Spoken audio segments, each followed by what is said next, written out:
Alrighty, welcome back to Boys in the Zone.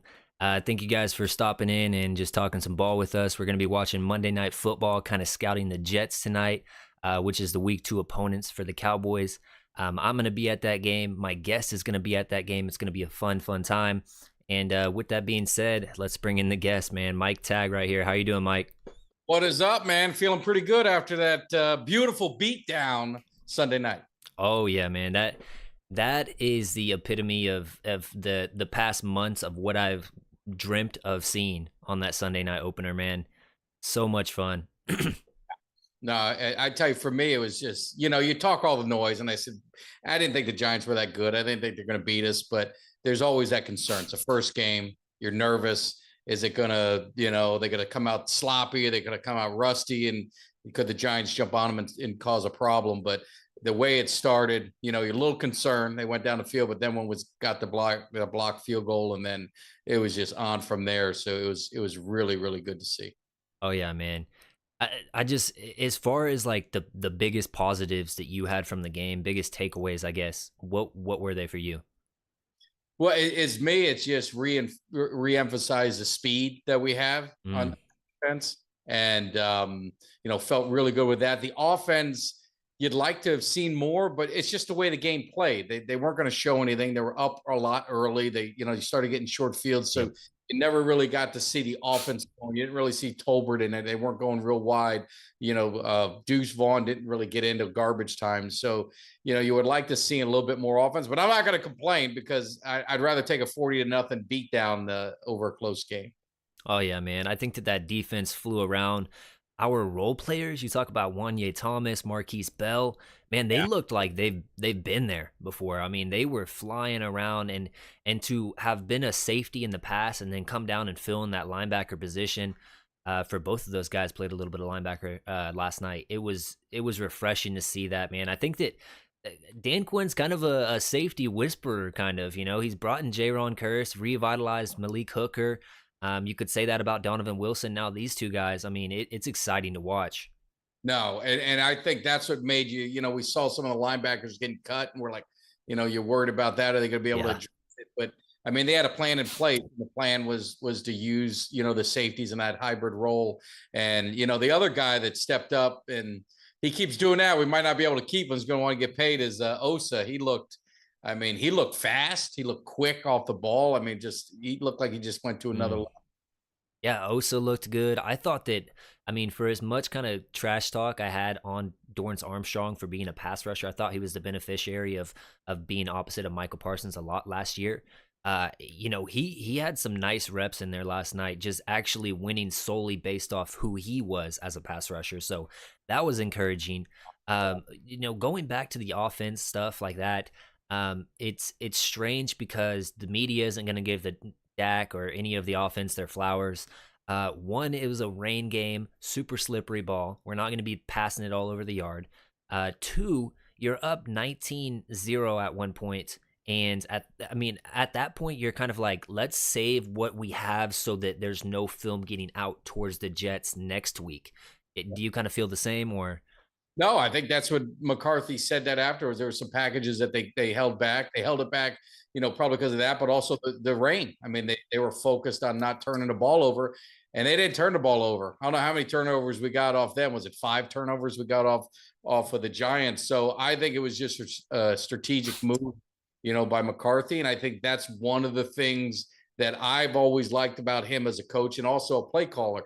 Look at the end of the half. I mean, he played it smart when he needed to. So I think I like what I'm seeing from the Cowboys. And I don't know if I like this or I don't like it, but Aaron Rodgers is going in the locker room. So yep. Part of me is happy, but part of me, I want him there, man. We gotta end that curse. And this ruins the video of the whole scouting the Jets for me. I mean, man, you talk about Aaron Rodgers and they're going to bring in Zach Wilson, which we might see, who does a lot of the similar things as an Aaron Rodgers to an extent. Obviously, he's not the 4-time MVP that Aaron Rodgers is, but he's learning behind one of those savvy veterans, and it can help him. Man, just talking about Mike McCarthy, I thought that you saw his maturity as a play caller, not getting greedy in certain situations, unlike Kellen Moore in the past. I think you touched on that a little bit. I was kind of zoned in on the game for a second, watching that Aaron Rodgers stuff as well. But is that kind of what you were alluding to? Yeah, no, I just think, and he's so underrated as a play caller. I was listening to give credit to 105.3. They had analytical guy, and I'm not big in it. I'm Hmm. not as analytics as some of the others, but they were ranking play callers, and they ranked, where McCarthy is all-time play callers. I think there was 91. There was certain criteria you had to be like 4 years a play caller, something like that. And he ranked just above McVay, right? In the Rams, and he was just below another really good play caller. He was like 22nd, but then they said you the modern era, which was like 90, I think they called it like 96 or 90, whatever, and he was ranked 11th out of all of them. So, I mean, he's underrated as a play caller, and I've been waiting for this. You hire, McCarthy's an offensive guy. I never liked the Kellen Moore thing. I just thought he was too close to Dak. I mean, they were teammates. I don't know. Yeah. You need this, and I think it's going to pay dividends for him. When it comes to crunch time, because he's definitely, a lot of people said he didn't manage the clock well and do this, that. And I think now he's really more focused on the game where he's going to do that more. So I don't know. Maybe I'm saying. Yeah, man, I was in a Twitter space last night, and somebody touched on this. Is just Kellen Moore getting elevated from quarterback coach to offensive coordinator. That's the exact same thing that happened with the Eagles this year. Brian Johnson from QB coach and now to offensive coordinator. I'm wondering how big of a change that really is going to be with Jalen Hurts in that offense. As far as what they did first game, I wasn't overly impressed with any of their phases of defense, offense, special teams. Kind of interested to see how different that team is moving forward. Did you kind of feel the same way after watching that game? Yeah, I watched it, and I'm not gonna. I don't want to be too hard on the offense because they were in a torrential rain like we were. Yeah, So yep. I'm gonna say take it easy on our offense. But the thing I'll say is what Dallas did, they jumped on them. Philly jumped on New England. But Mm, Dallas did something that Philly didn't do. We put our foots on their throats and we finished them off. Where Philly let them come back. yeah, If it wasn't for Booty, making two very bad mistakes and not getting both feet down and using that 1 foot, and maybe he's a rookie, maybe he didn't realize because he didn't put much effort, and he definitely could have done it on the second one. I mean, that changed the game. I think if he gets that foot in, they got plenty of time. They need a touchdown. They're now inside like the 15, inside the 20. They could have scored because they were scoring on them. I wasn't impressed with their defense. I wasn't impressed with yeah. Philly defense. The running game was okay for 80 yards, 100 yards, whatever it was. He wasn't doing much. Yeah. I think that if he gets his feet in, I think that they weren't containing Hunter Henry all night. He's a red zone monster. I honestly think that they would have won that game. Um, Now, I do have to talk a little bit of trash, and I can't go overboard right now because you're up on me in fantasy football. But I'm hoping with the Rodgers news that Josh Allen can just go nuclear right here and just go off and give me the points needed to beat you. But I'm 1-0 in fantasy right now so far in my other league. I don't know. It's not looking too hot for tonight, but Well, the we'll, good thing is if people follow our fantasy league, is Vince is our, he's our resident cowboy hater and trash talker and runs his mouth. And Kelly took care of him in the first week, so that'll make for an there you interesting. go. There you go. So that's all I care about. As long as Vince loses, I don't care what happens to the rest of us. Hey, that's a good way to look at it, man.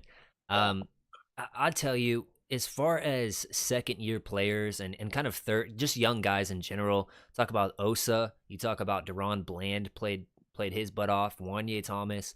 So many of these young guys, I think that the media wants to talk about the Eagles having these young guns out there, but we've got some dogs that are young on our team that are gonna pay dividends in the future as well once we have to pay a couple guys. I like where we're at as a franchise right now. Looking ahead, the only real contract I'm concerned about is the Dak deal if it gets done. Yeah. Because he's due, I think, what is it, 60 million next year, so you got to get it done. But I anticipate CD is going to get done. Obviously, Micah, they're not going to let that guy walk out of the building. So if you have a quarterback that is like a Dak Prescott, I wouldn't call him elite, but the tier under that, is where I view Dak Prescott as. I think you have a chance every single year at the Super Bowl with this defense and the other players around him. You kind of have that same idea.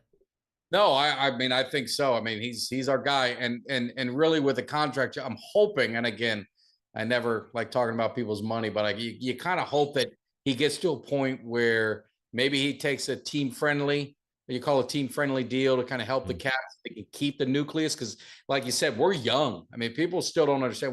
Still one of the youngest teams. We drafted very well. We got a young nucleus. If we can get over the hump, I think they go on a run. It's just getting over the hump. But I do have concerns if Dallas, if we have another, God forbid, another first round or early exit in the playoffs, what would the Cowboys do? Because you get to a point. Let's end. Dak has to play a bad game.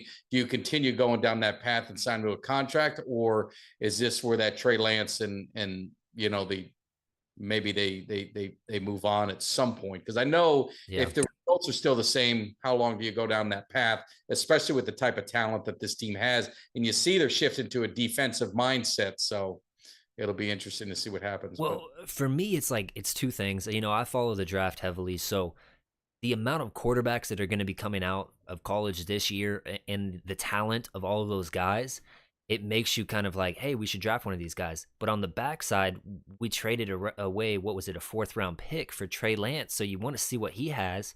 And then if you did happen to move off of a Dak and you try to put him out there for trade bait, there's only a select amount of teams that feel comfortable trading, knowing that there's that pool coming in from college, and it's a really good quarterback draft. So it's interesting to see what happens. yeah, Um, Man, it's so hard because I'm biased. I love Dak. I love him as a man and as a football player. He gives it all out there, and I think people are overly critical on him. And it's a hard situation, but at the end of the day, it comes down to team building and doing the best for your team. So yeah, if he has another kind of piss poor performance in the playoffs, it's an option. It has to be kind of explored.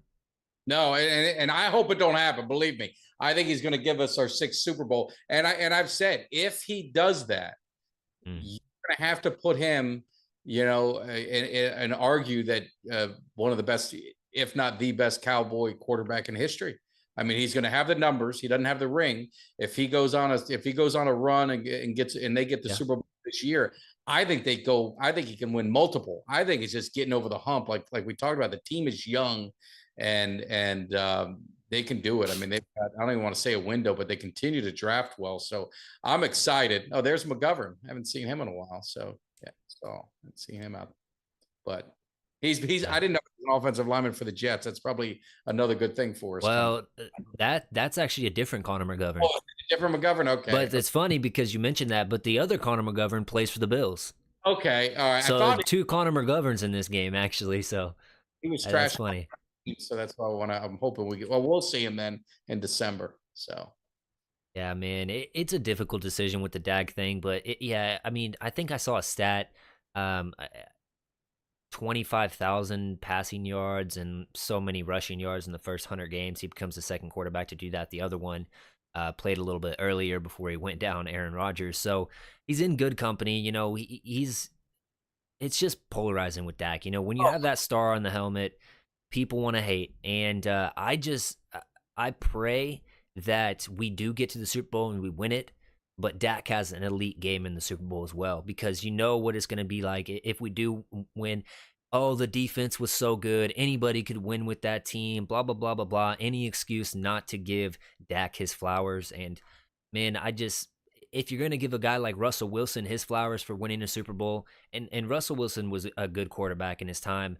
Don't know if he's the same quarterback now, but you gave him his flowers. You got to give the same flowers to Dak if he wins.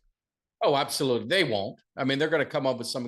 excuse. I mean, they do it now. You win 40-0, and they're saying, "Oh, Dak didn't throw the ball. He didn't throw the ball for 300. He only threw for 150 yards." Well, you won 40-0, man. I mean, the whole point of the thing is to win, and if you win, it don't matter. And I think the media is always going to hate on the Cowboys because it's easy money for them. They're going to get the ratings. They're going to get the reaction. I mean, there was a video I saw some idiot talking about McCarthy, on a radio show and yelling at a caller about, Cowboys have won a Super Bowl or whatever. And I mean, Mhm. they're million, views. I mean, they're just making money off it. So they know that they could say some stupid stuff and it's going to get our reaction, which you hope that we learn enough that you shouldn't do it, Yeah, but yep, sucks us in. I mean, that's just the way it goes. Can't yeah. help it. Yeah, my wife is in marketing, and the best tactic for marketing is uh to get clicks, is to, make it controversial. So that's what they do, and that's been their play for the last however many years. And it's worked. To the surface level fan, they always continue to click on that and argue and be keyboard warriors. I put out a PSA for Cowboys Nation. Stop. Just stop talking with the Eagles fans, with the Giants, whoever it is. It doesn't matter, because at the end of the day, when it's Sunday, Monday, Thursday, whatever it may be, it gets played on the field, and that's where we really see who is the best team. And at the end of the day, it's very, very hard to win a Super Bowl, regardless of how good your team is. There's only one team that does it per year, and it's one and done in the playoffs. It's not like the NBA where you have a series and it's not as much parity. So, I mean, I put out a tweet today just saying this team is different. That doesn't mean that they're going to win the Super Bowl, but they're different. There's a different aura about them, and an ego kind of building for this team, and their swagger that they got. No, Hunter, I mean, you're 1,000% right. It's in just the feel of this team is different. The way the defense is and the way they're now, it's like they're already thinking about I was going to say Green Bay because of Rodgers, already thinking about the Jets. They've moved on. Yeah, And I think that's enjoy it. And just like us Cowboy fans, enjoy it today. We're fans. We can enjoy it a little bit longer, because the Giants, everyone anointed them. Everyone said we're going to lose. Everyone said that they were better. Everyone said yeah. this.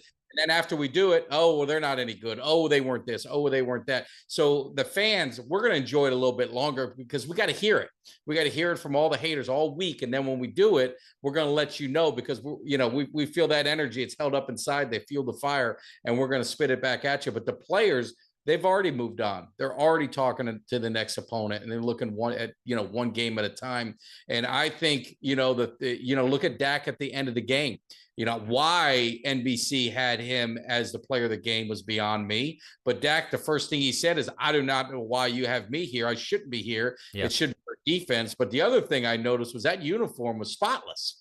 I mean, it looked like he got out of the cleaner. So, I mean, he was clean as can be. So this team, and that's the thing you say about Dak, that people just, they either they don't appreciate it, want to appreciate it, or can appreciate it, is his leadership. I mean, everything he's been through and everything in his life and all the challenges he's had, adversity. I mean, he's a leader. I mean, if you can't get behind him, man, then I don't know what's wrong with you, because he's just a great person. He works hard. He does everything right, and he deserves that championship, but he's got to earn it, and he knows he's got to play better in the playoffs. And people just have this thing on Dak that he's been terrible in the playoffs. He's had 2 bad playoff games. Yeah. 2, and it's against the same team. And sometimes styles make fights, and that's what they got to get over. But he didn't look bad against the Rams. The defense couldn't stop the run, but he played well. He played well against Seattle. What was it? Who were the other teams? It was Detroit was one of them. Green Bay. Yep. I mean, 3rd and 19. That was. Yeah, and played well. Yeah, at some time it's one of those things. You're gonna break. You're gonna break through. If you get in the dance, you're gonna break through one of these times. And so the 49ers have had our number a little bit. Giants fans, just a PSA for you guys, just stop talking trash. I think outscored 77-3 in the last 2 games combined. So I don't know if you can hear this, Mike, but I'll just play this. Want you in this town. Nobody wants you around, period. Come on, man. Oh. Look at him, fellas. You crying, boy? Crying, boy? You crying, boy? Maybe we'll go back down to McDonald's and get you.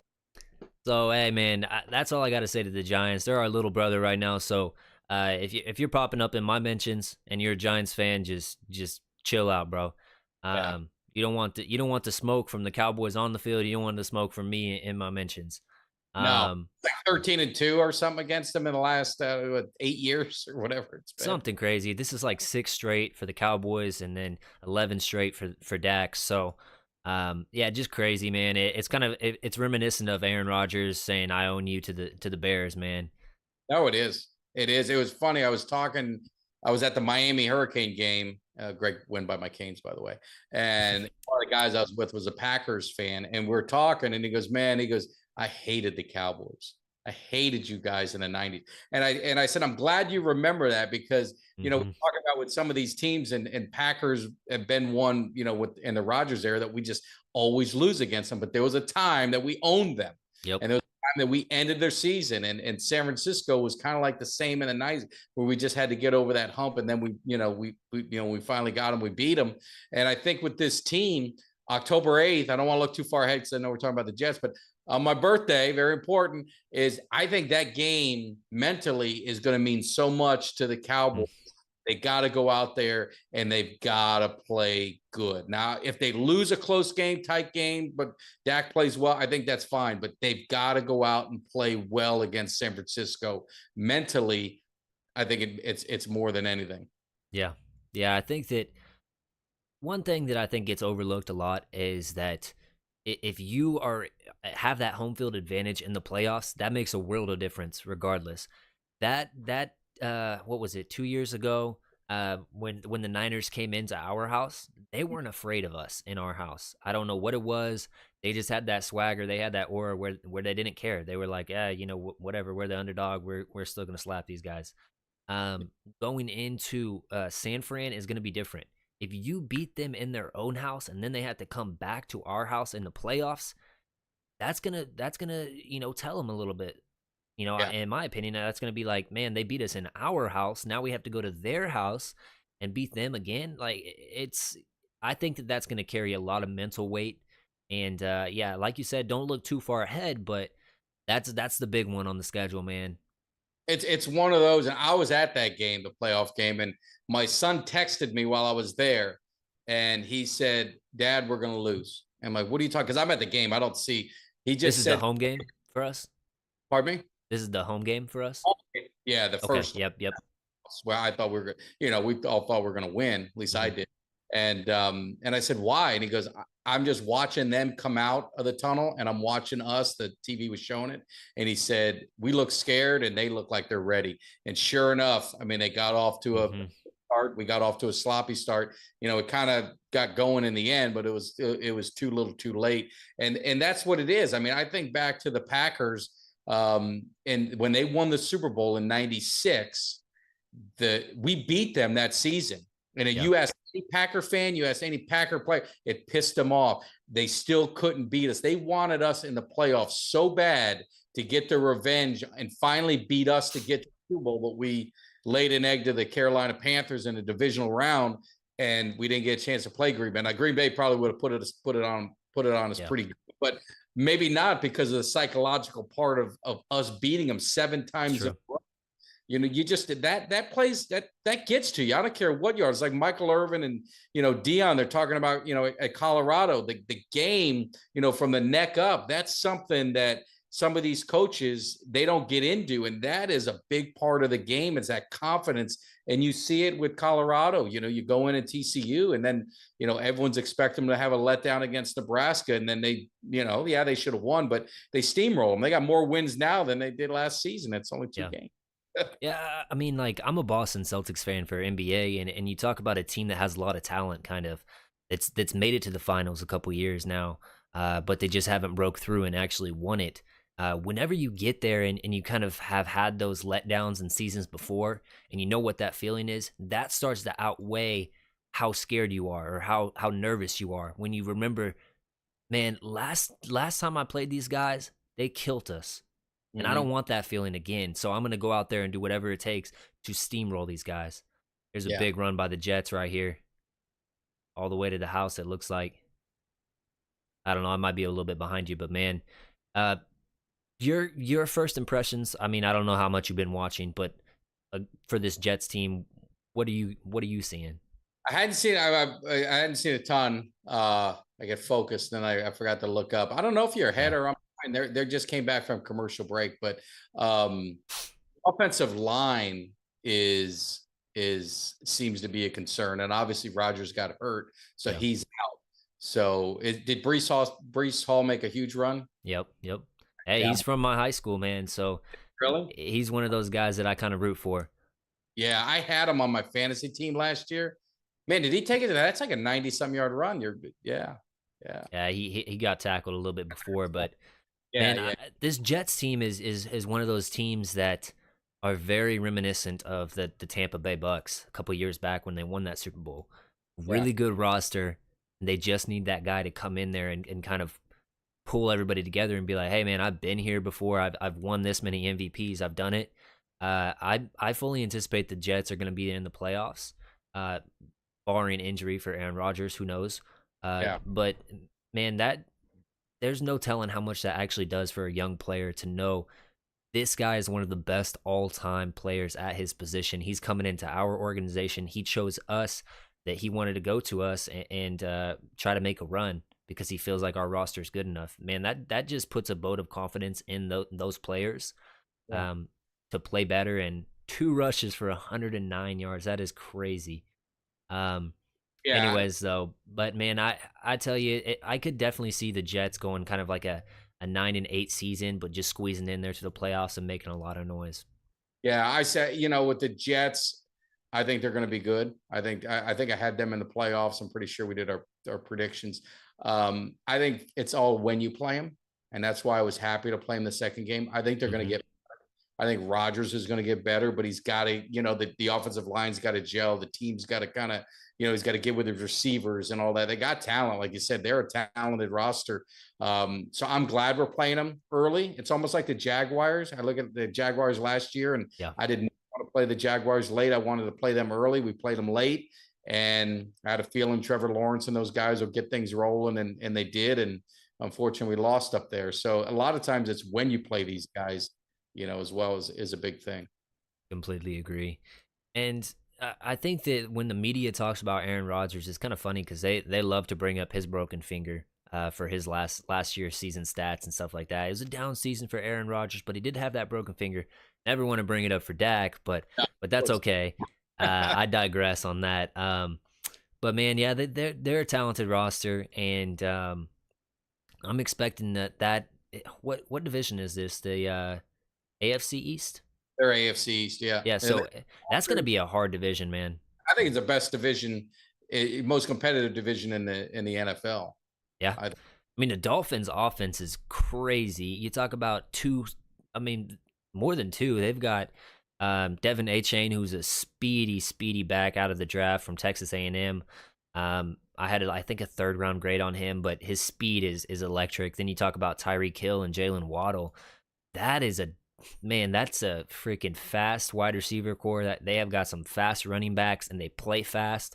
And Tua, I think he gets clowned on a little bit too much because he has a really good processor as far as getting the ball out on time and getting his guys with yak ability the ball. Man, I tell you what, I mean, Tua's not in my top 8 or anything like that, but he's an up and coming quarterback that if he can stay healthy, he's got something, man. Especially surrounded by those playmakers. Yeah, everything for him is health. He's had some injuries in college, and kind of you start getting in the NFL, it's going to follow you. So if he can stay healthy, they're fast. I mean, we're playing them. We got to play Buffalo. We got to play Miami back to back. That's going to be tough in December. Oh yeah, man. So one question for you about just swinging it right back full circle to the Cowboys is, are you kind of worried a little bit about the tight ends and their drops during that game? Or you kind of like, it was a raining game, it was, kind of give them some grace, or how are you feeling about that? I mean, I didn't like it. I mean, because some of them were just like Ferguson had some just bad drops. Yeah. Henderson drop in the end zone, if my memory's right. And it was reminiscent of, wasn't it the playoffs? He dropped one. Was it in the, yeah. And, Schoonmaker, you saw him out there some, but it didn't really seem out there as much. All right. As Ferguson seems to be the guy. Yeah. Dak likes his tight ends. Tight ends have always been important in Dallas's offense. I think even with McCarthy, even his time in Green Bay, they've always had, pretty good tight ends. So I know he likes to use a tight end. So that is an area I wasn't concerned with. And I don't want to say I'm going to hit the panic button. It's week 1, but it's something to keep an eye on because you just can't have that, especially the easy ones. Now the tough catches, all right, it's going to happen. They're all human, but those easy ones, like that one that Ferguson dropped, it kind of hit his knee and bounced. He's kind of turned on it. Just I mean, trying to, yeah, turn his head too early. when that, yeah, he was trying to turn. I think that was they had to punt Yeah, after as that. a result. Yep. So, I mean, that's a big difference, and you're going to get away from, going to get away with it playing the Giants up, beating the hell out of them. But like you said, in San Francisco, we can't have any of that. Can't Yeah. have. Yeah, I think that PFF had him with the most drops for week 1. They only accounted 4 drops to him. I think they had like 6. So kind of interesting there. I thought that that throw to Hendershot perfectly on the money, shielded him from a big hit as well, and just couldn't come down with it. Dak did miss CD on that one that should have been an easy touchdown, man, but you give him some grace because that ball is probably slippery. Yeah. And then all of Ferguson's, man, it was just him trying to make a play. And I love that he is trying to make a play. However, you got to get the fundamentals down before. You know what I mean? Just catch the ball. And if you're going to try to start doing that stuff, you got to figure out how to practice that or do it in practice more often than not. So whenever you get to the game, it's not a problem. You know what I mean? Yeah, you don't want to. You start thinking that's when mistakes happen. That's where he's turning. You could see he was trying to make something happen and turn out it. Just catch the ball first. I mean, it's I was not a Schultz fan. He always fumbled a lot, and so I wasn't upset to leave. But he made a lot of catches. He didn't drop a ton. Maybe if he did, correct me. I don't remember. I remember he fumbled a lot. I don't remember him dropping a ton of them. Yeah, the fumbles whenever he was trying to make a play were definitely there, but I think for Dalton Schultz, what he was so good at is finding the soft zone and sitting in it and not finishing out. His route could have been, a simple slant, but if he saw the soft zone there, he would just stop and wait for it and not continue his route. And that was one thing that made him special. I think that they're kind of missing that veteran savvy and kind of know-how in the tight end core right now. But they'll get there, and I think that Dak really, really likes Ferguson.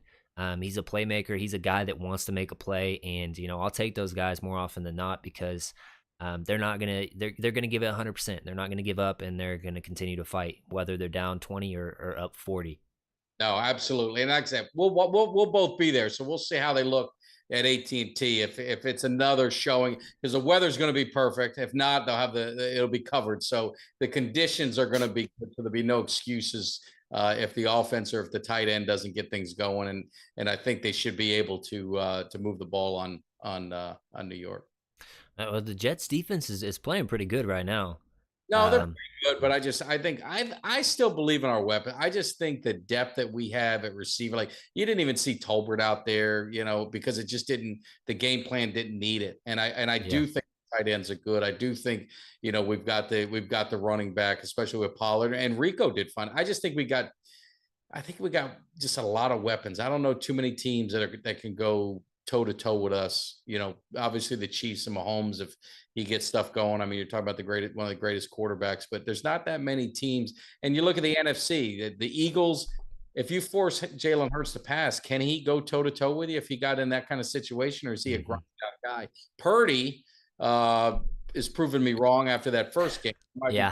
Buying someone steak dinner if Purdy continues this, because I didn't think he was going to be that good, but I mean, I think he was the highest rated quarterback after week 1.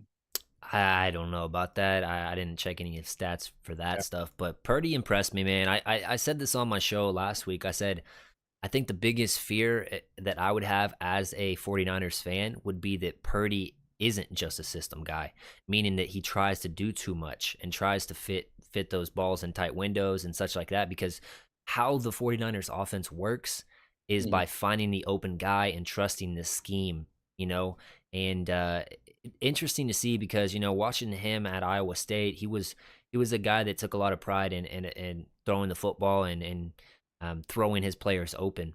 So kind of interesting that he's kind of turned into more of that game manager type. But with those weapons around him, man, it's kind of easy. You got George Kittle out there. He's one of the best blocking tight ends, which then you can use him on the boots and all of those things that come from, being in line as a tight end. You talk about Brandon Ayuk, who had a monster game yesterday, 2 touchdowns, and he's one of the best route runners in the league. He got a Debo Samuels, who's A.J. Brown reminiscent, kind of that big physical target that can get yards after the catch. And then they got a whole host of other weapons as well, and then, I mean, how could I forget Christian McCaffrey? Yeah, I yeah. mean, shoot, man, they have a very, very deep roster. The real question mark is just, can Brock Purdy continue to keep it up? Yeah, no, and I mean, and their defense. So that is the measuring stick for us, and it's good. It's not going to be an easy task. They're a good team, so it's gonna be fun. It's gonna be fun to see how this thing plays out. Yep, and chat's just kind of echoing what we're saying right here. Purdy's tools he has is insane with everyone. It wouldn't be hard for anyone to play in that system, and I kind of feel the same. My main thing is with Kyle Shanahan is just, if you play out of his system, he has a short leash for you as a quarterback. He's not afraid to take somebody out simply because they're trying to fit those tight window throws in there or trying to do too much. I do want to see Purdy under a lot of pressure and see how he actually plays. So against the Cowboys pass rush or somebody that can really get after him. Obviously, the Steelers have a very good pass rush as well, but Cameron Hayward got injured yesterday. That was big for their defense. And then, I mean, you put that defense on the field a lot. They went 3 and out a lot on offense. And that fatigue wears you down, especially game 1. These guys aren't in midseason form yet. So the Steelers have a good defense, but they're not as good as they will be later down the season. Yeah, I was surprised. I thought the Steelers were going to sneak a win out of that. That was my prediction too. So they were one of my sleeper teams, and they just did not look good. But like you say, you don't want to react on one game, but wait till about 4 games in and see where they're at, and we'll see what happens. Yeah, man. I tell you, I think that Rico Dowdle impressed me a lot, but obviously Wanye Thomas. There was a couple other players that were very surprising, but Jonathan Hankins in the inside was a monster in the run defense game. Just eating up double teams. He made a couple tackles, solo tackles on Saquon Barkley, not just grabbing him and other people helping him down, just solo, which is impressive. And he really sidelined Mozzie Smith a lot during that game, and I think that's a testament to how much we actually need Hankins going down the road as that big space-eating defensive tackle, because he has a lot of savvy and he knows exactly what to do against a John Michael Schmitz or kind of a rookie or a less veteran player. Yeah, no, I agree. I mean, that was a great pickup for us last year, and the whole defensive line. I mean, it's just, like I said, the depth of the line, just to be able to come in waves. And again, Barkley, I joked about it with a guy we had on the show, and, Barkley's never done nothing against the Cowboys, but he is a top running back. I mean, and he's not easy to tackle and he's not easy to contain. And they did a great job, doing it, him out of the, obviously the big lead helped to get him kind of, nullified, but I'm loving, Hankins. I think Mozzie gets a lot of heat sometimes for whatever reason, but I thought when he had the opportunity, he made some plays in there. And obviously we talked about Osa, Gallimore. Yep. I think the defensive tackles that we have now, it's so much different than when we go back, a year or two, where we just got shoved off the line of scrimmage so many different times. Now we're pushing it this way, which helps, obviously, Parsons, helps Tank, helps Fowler, helps all these guys, get to the quarterback even more. So it's just, it's coming in waves, man. And that's why that defensive line, again, I hate to go back to the 90s, but there were just such good times. It comes in waves, and it just reminds me a lot of the 90s, where you say they're backups, but they're starters. I mean, we have just the depth is so good. And Quinn does such a great job scheming and getting them all in the right packages and right situations. Yeah. And that's another thing I've said all offseason. The best acquisition the Cowboys made in the offseason was just retaining Dan Quinn as a defensive coordinator, man. He's so special to this defense. This defense back-to-back seasons leading the league in turnovers. We had 3 last night, and we've had 5 forced fumbles, something crazy. Obviously, the rain plays a little bit of a factor there, but just his importance to this team cannot be understated enough.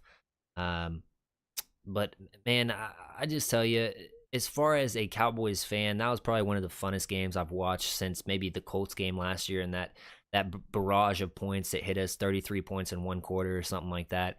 Is that the that best kind of Cowboys victory as far as just a complete massacre that you can remember Yeah, recently?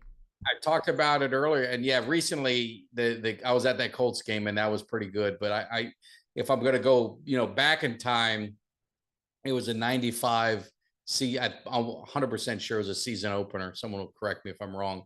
And we played the Giants, and Emmitt Smith took it, I think, 60 or 70 yards Yep. first, like play or two, and we beat them 35-0, and it just rolled from there. And I'm hoping this is, kind of the same. Start or something good, man. That's awesome, Yeah, man. it's a great way to start the season, man. It makes you feel pretty damn good. Yeah, man.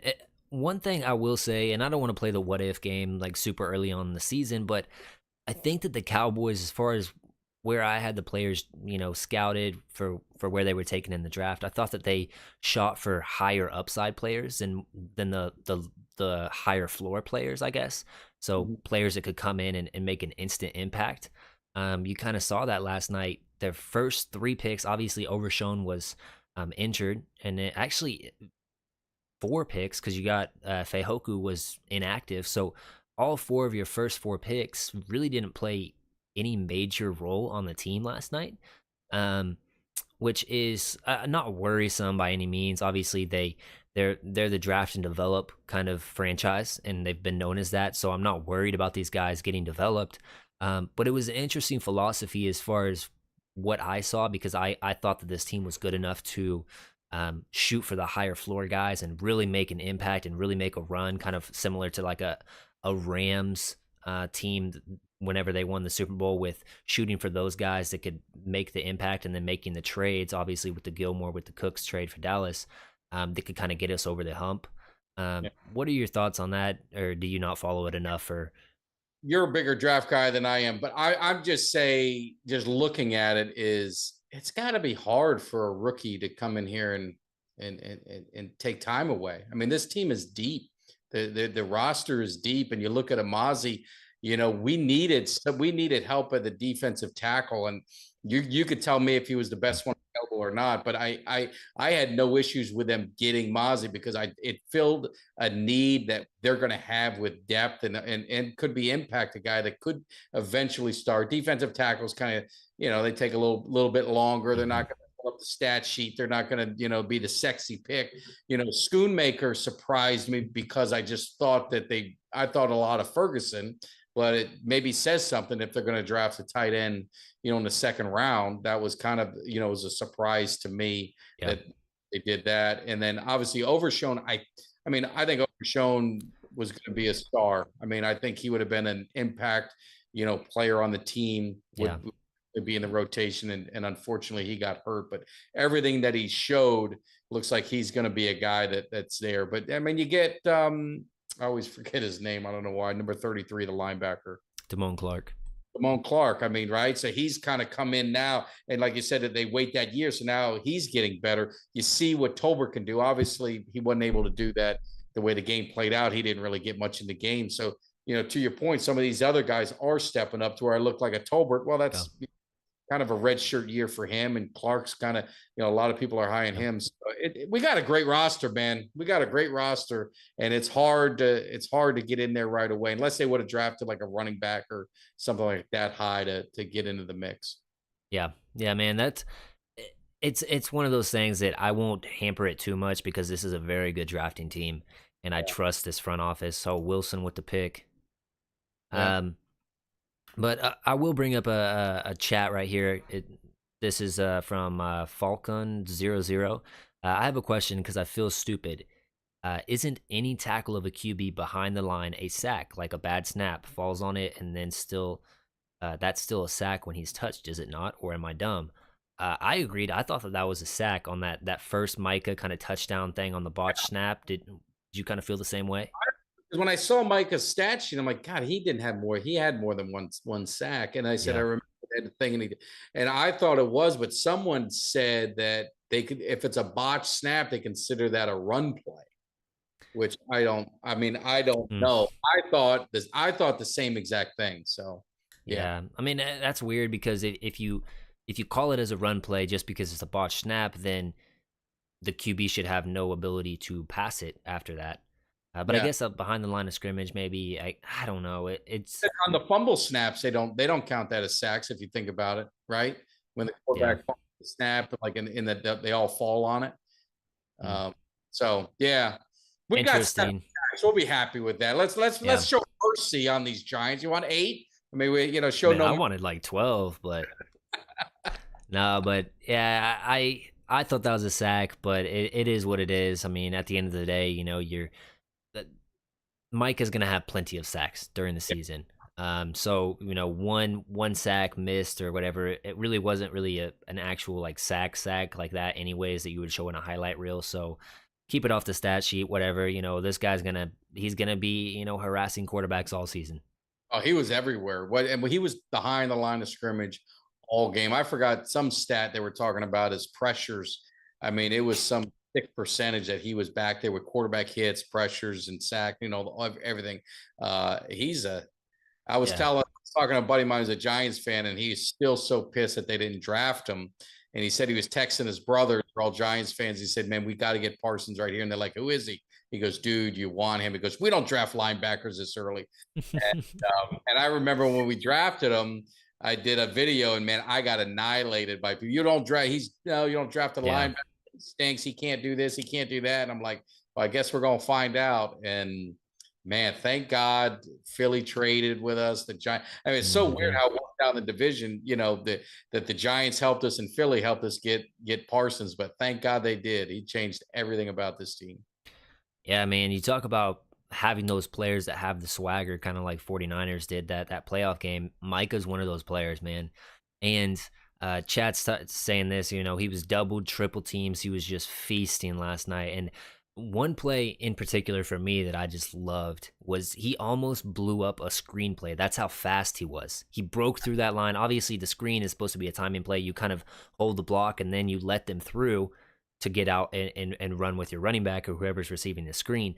But he didn't even allow the offensive lineman to get his hands on him. He blew past him and blew it up from the start. And then as a result, it was a loss of like 2 yards or something like that after Barkley was tackled. So man, he is absolutely crazy as far as the athletical profile for this guy. It's just you won't see it again for a long time. And then you talk about just his ability and want to get better. And I've said this in another video of mine. I said the last 2 years he was a linebacker playing edge rusher. Now he's finally into that mold of he's got the strength, he's got the speed, he's got the tools now with the push pulls, the swim moves, all of those different moves and technique. That he's finally an edge rusher, and Yeah. it's going to be so exciting to watch what he can do this year.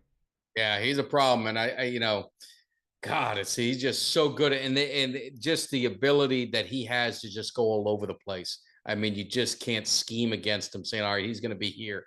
He can come from the middle, he can come from the linebacker spot up the gut. He can do so many different things. Come off the left, come off the right. I mean, it's just Quinn's got to be so happy, and it's like, why Mm. would he leave Dallas? Right? It's a lot of people say that. Oh, we're lucky to have Quinn. Of course, we're lucky to have him, but everyone's kind of anointing that he's going to leave. Maybe he doesn't want to. I mean, he's at that point where he's like he looks like he's just having so much fun Yeah. with the team and this defense that, hopefully he continues to stick around, because I just think they've got something so special in the making, especially on this defensive side, man. It gets you pumped up to be a Cowboys fan, man. I'm telling you, I love defense. I love, Yeah. the shots are fun, but I just love hard hitting defensive battles. And when you got a defensive dominating team like we have, it's just awesome. And you know what? One thing I absolutely love about Dan Quinn and his culture that he's built it's built off of physicality. You see that with the Donovan Wilsons, and now it's rubbed off on a guy that hasn't been physical in the past, and a Trayvon Diggs. Made 2 huge plays last night, being physical, jarring that first ball, popping it up in the air against Saquon Barkley for the interception pick 6, and then coming and not giving up on the play against Paris Campbell and ripping that thing out, man. It's crazy to see the evolution of these players and the development that occurs under Dan Quinn as the defensive coordinator. Yeah, I mean, you don't think Diggs hurt a lot after that San Francisco playoff game, because they really made one play and that was it, and he kind of backed off, and it was, did he want to make contact? Was he worried about a foul? Did he, whatever it was, but he was physical, last night. Yeah. And that, like you said, I had to look to make sure who it was, and it was him. And then, like you said, going from behind and stripping that ball out.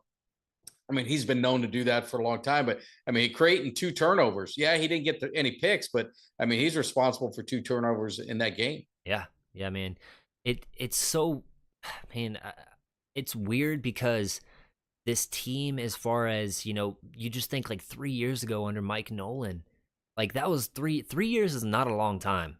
No. And to flip the script that quickly, really it was from year 1 with Dan Quinn anyways, but to flip it to what it is now, year 1, it was that first season kind of, they're like, man, this defense kind of got something. Then year 2 last year, we were like, man, we have one of the best defenses in the league.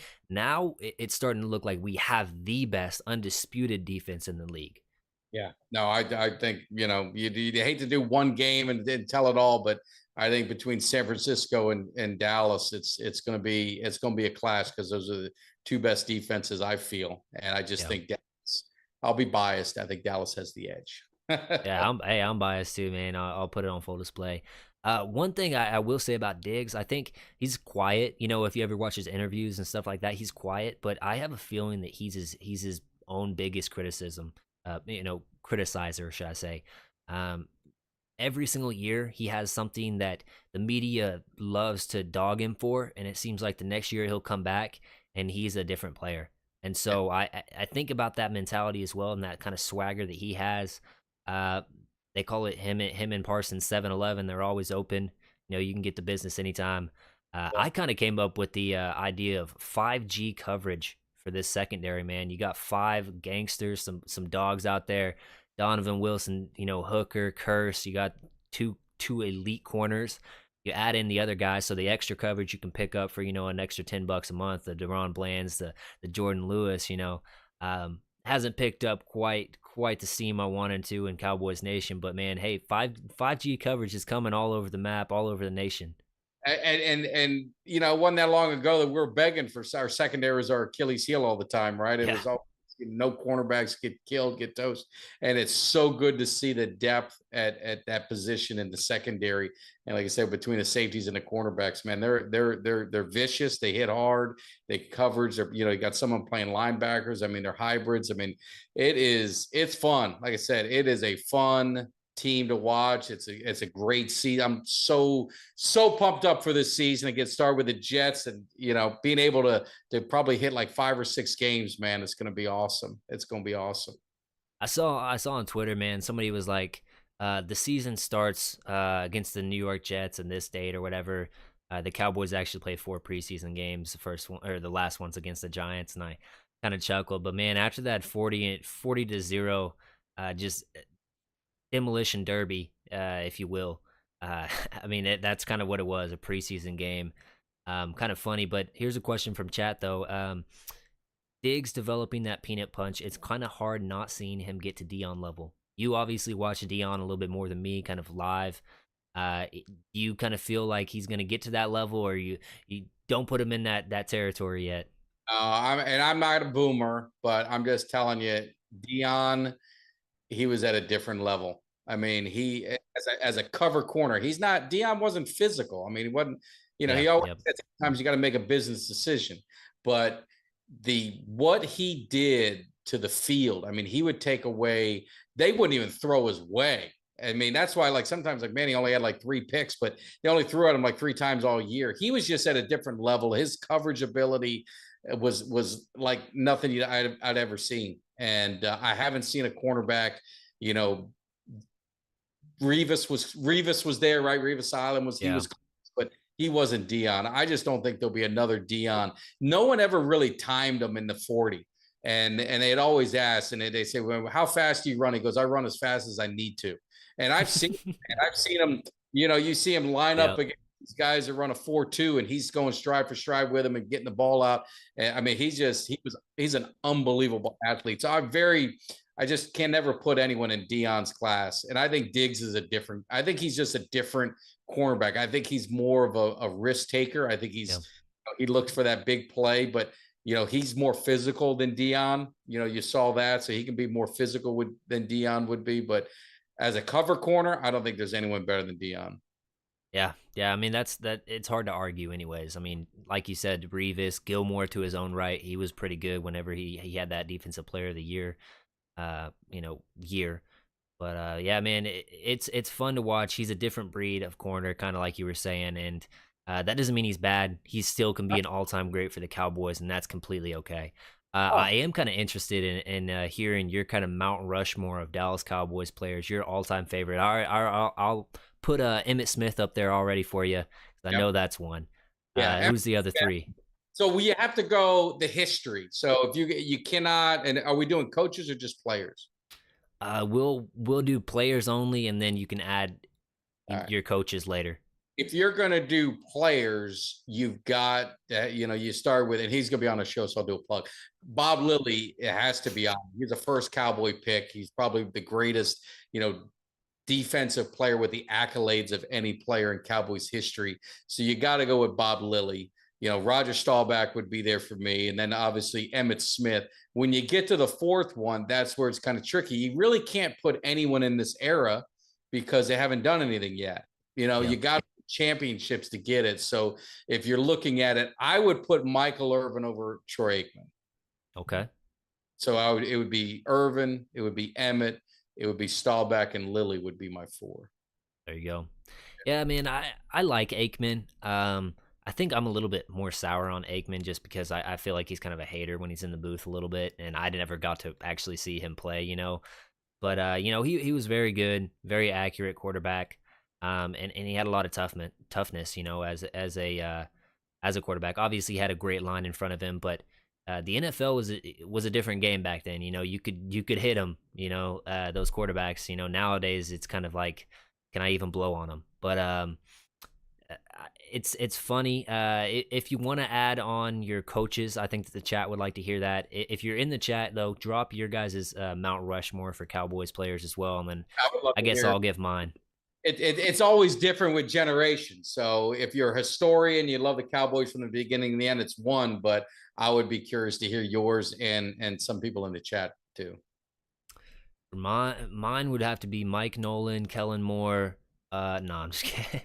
I think my all-time favorite Cowboys player, and he's kind of what saved my want to actually watch the game. And this is not greatness for me. Like, obviously, there's way better players in Cowboys history than this guy. But if I was just naming my top 4 favorite Cowboys players, I guess Romo would have to be up there for me. I just thought that watching him, it was exciting again. You got to be reminded, like, I was born in 97. So I didn't get to watch all the 90s, like, stuff. And so, I didn't catch all the greats for the Cowboys. But Romo's got to be up there for me.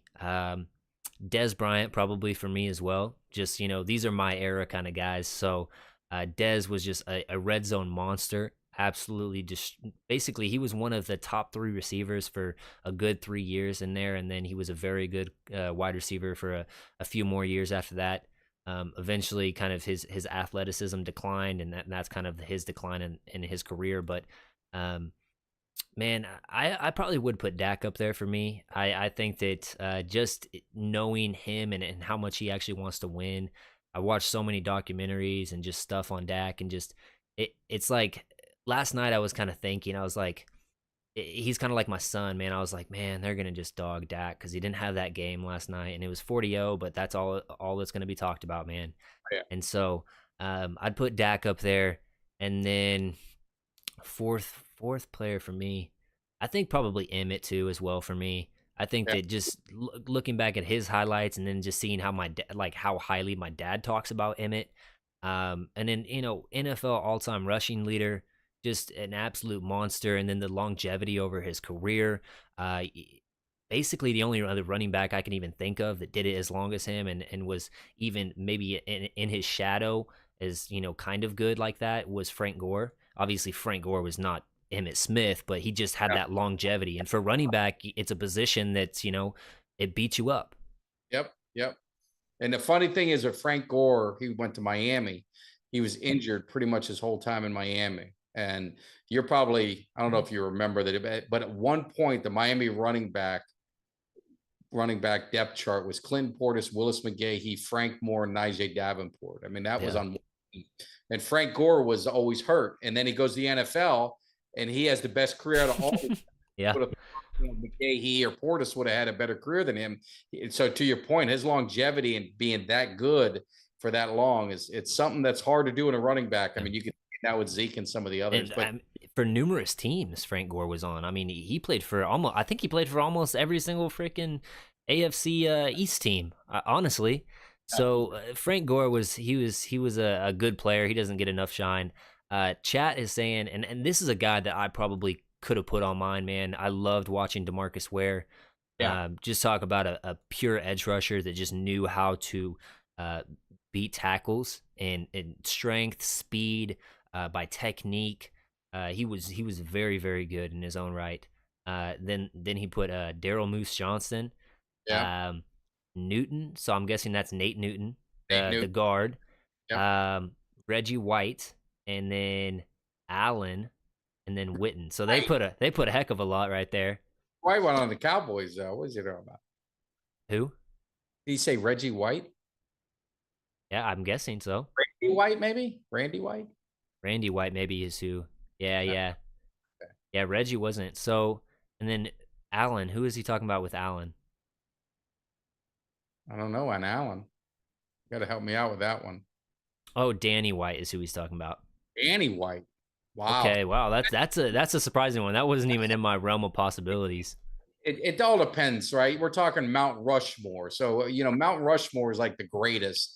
And yeah, I just did a favorites list for me. Yeah, you can do, and it's always fun. There's no wrong answer. I think the beauty of it is it just shows how much talent and how much history the Cowboys have, because you can really take a Mount Rushmore in the 60s, 70s, 80s, 90s, into the 2000s. You can create different ones, and they're all probably Hall of Famers. They're all probably Ring of Honor kind of guys. So, I mean, it's the beauty of the Cowboys is we have been spoiled with riches, and you see a lot of these guys, and you see the history of this team. And I think it's something I tell Cowboy fans, and you've seen it. I try and get a lot of them on my show, some of these older guys that paved the way, but there's a lot of history with this team. Mm-hmm. And in America's team, and why did that happen? And the hate that they all had to get with Roger Staubach always had to get. And Moose Johnson talked about it on our show. And as I said, in social media, how would the Cowboys, you guys didn't have to deal with that in the 90s. He goes, yeah, we did. Because they always find something. He goes, they couldn't attack us on the field. So they attacked everyone's personal life, which they went after all the guys, house and everything. So it never changed. Even though the platforms changed, you talk to the old Cowboys and they got it from the media. It was always something with the Cowboys is the spotlight is always on them. And it's a unique franchise in football that is unlike any other team that has to feel it. And the fans, I mean, what do we get hate all week? Everyone's making fun of us, telling them we're going to lose. And then we put 40 on them and then they make excuses. Oh, well, the Giants. Yep. Yeah, so it's like as a fan, and that's why they always wonder why are Cowboys fans? Oh, you're obnoxious, you're this, you're that. Then you can only take so much. You can only take so much, and you're going to let it out. I'm going to let it out, and you're going to let it out, and the Cowboy fans are going to let it out because we got to hear it. Because there's never, like you said, we win the Super Bowl this year. When we win it, they're not going to get credit. Dak won't get any credit. They'll make an excuse. So we got some clarification from chat. He was talking Larry Allen.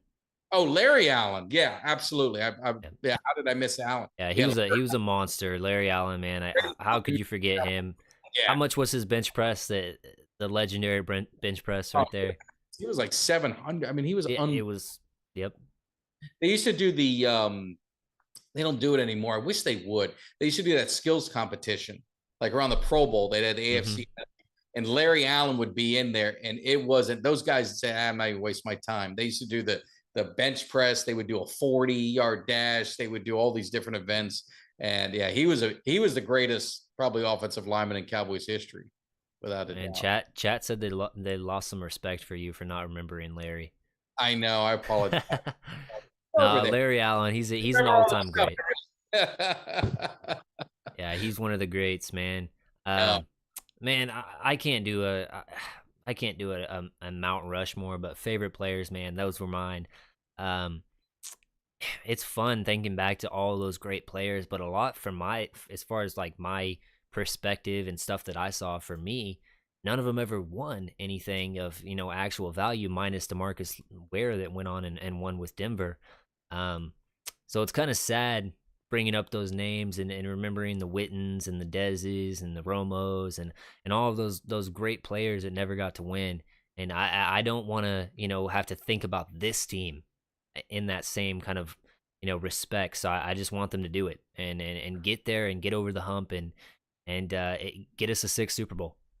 27 years is way too long, and the Cowboys had some teams. I mean, we've come up short, and we've come up short in some bad ways. I mean, just bad ways. 3rd and 19, the Dez catch, all these, the fumble at Seattle, all these crazy things that's just seen. 3rd and 19 when and that's why you get the Stephen A. Smiths. It gives them the ammo, right? They always say, well, eventually the Cowboys, it's going to happen. It's going to happen. It's going to happen.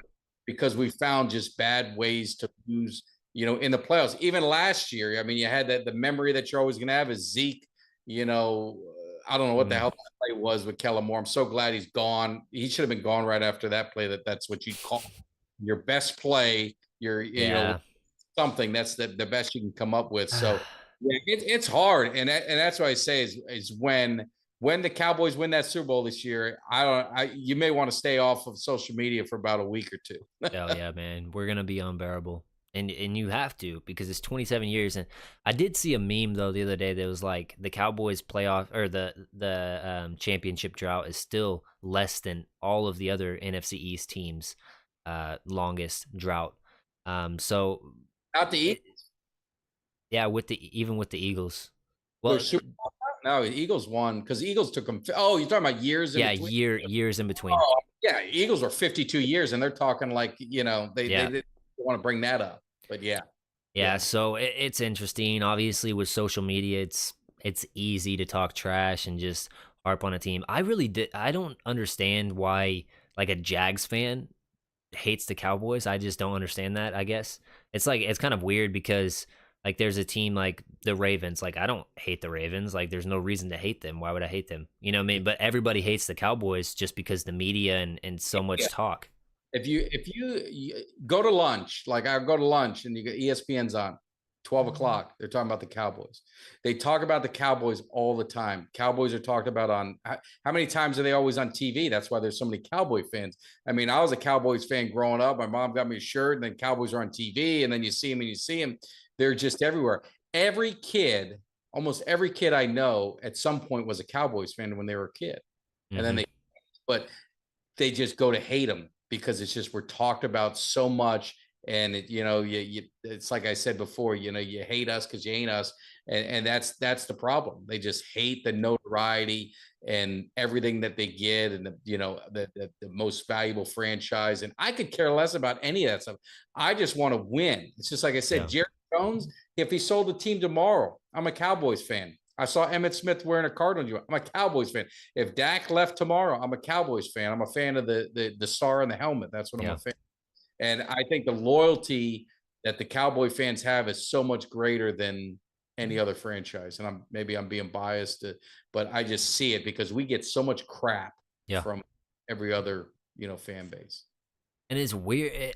It's so weird because, like, with Golden State and basketball and stuff like that, it's understandable because they're the team that's been there for however many years. With LeBron, like, how many finals did he go in a row, kind of stuff like that. Like, when you have that level of greatness, it's easy to be a hater because you want your team in that position and you're envious, you know what I mean? But the Cowboys, I just, as far as I've been alive, they haven't really done anything as far as, Super Bowl success. So it was always frustrating and weird for me just talking to people, and then the first thing out of their mouth, oh Romo, he's dog trash, or oh Dak, yeah he's trash, man. I'm like, who's your starting quarterback? Oh Yeah. okay, yeah, okay, No.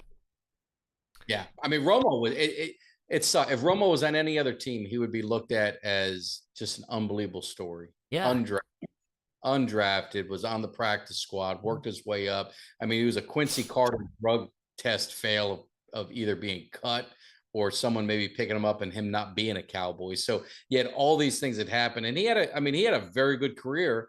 Unfortunately, he just didn't win a Super Bowl, and that's what quarterbacks are judged by, right, wrong, or indifferent.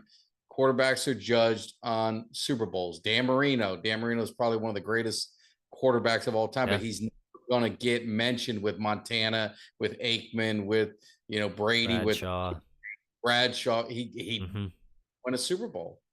Yeah, it's unfortunate, man, because there's so many good players that are celebrated due to their greatness, but if you play that quarterback position, you are critiqued to the max.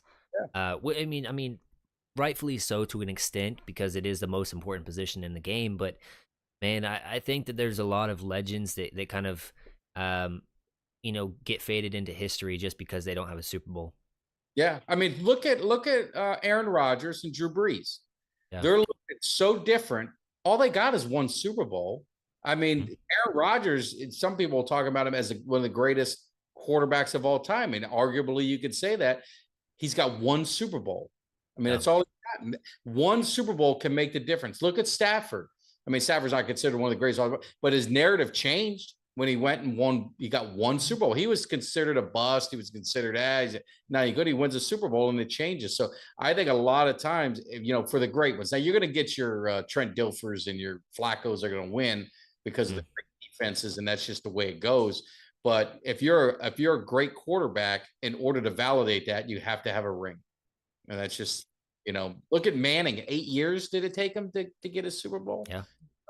I mean, Dak's in his 8th year, but Manning was looked to as a bust because he went through the same stuff like Dak. Oh, can't win in the big game, can't win in the playoffs, and then he wins one in year 8, and now everything changes with him, and he goes and win another one, and and all that. So, um, I'm there's interested in to hear this from you, Mike. Do you think that Tom Brady is kind of untouchable as that greatest quarterback of all time, or do you think that a Mahomes can kind of come up and steal that spot from him? Because you got to remember, Mahomes versus Tom Brady head to head.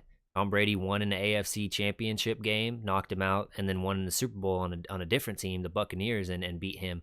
So, is he kind of untouchable, or do you kind of feel like there's another quarterback that can come up and be better? I can't. I mean, you can never say never, but how many Super Bowls did he go to?